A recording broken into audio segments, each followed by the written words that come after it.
In 1492, Christopher Columbus sailed the ocean blue. He discovered America. He proved the earth was round.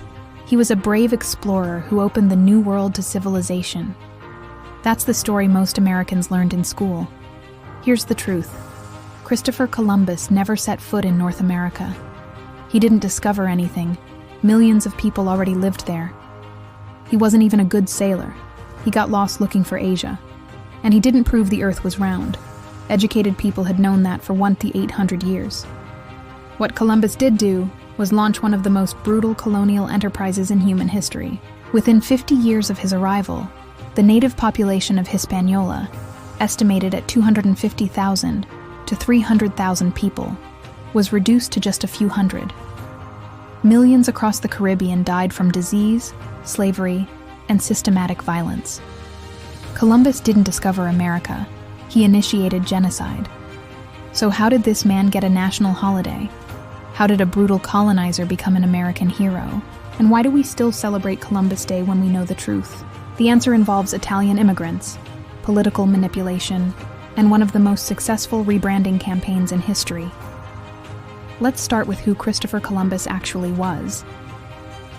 Christopher Columbus was born Cristoforo Colombo in Genoa, Italy, around 1451. He wasn't nobility. His father was a wool weaver. Columbus went to sea as a young man, working on merchant ships in the Mediterranean. He wasn't a great sailor. He was adequate. What he had was ambition and stubbornness that bordered on delusion. By the 1480s, Columbus became obsessed with the idea, sailing west across the Atlantic Ocean to reach Asia. Expert geographers and sailors told him he was wrong. They were absolutely right. In 1492, Queen Isabella and King Ferdinand finally agreed to fund Columbus. On August 3, 1492, Columbus sailed from Spain, convinced he'd reach Asia in a few weeks. On October 12, 1492, Columbus reached the Caribbean.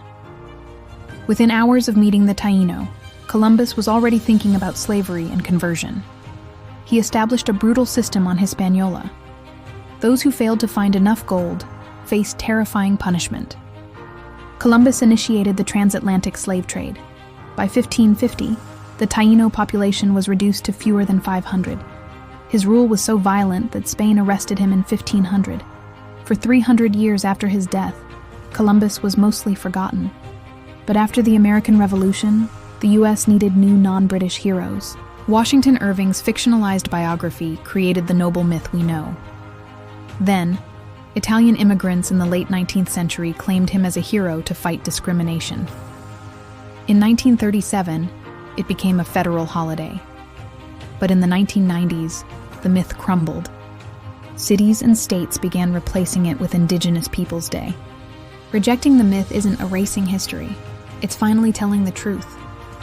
History is always being rewritten to include perspectives that were silenced. The Columbus story is changing because we're finally listening. If this changed how you think about Columbus Day, please hit the like button and subscribe to the channel.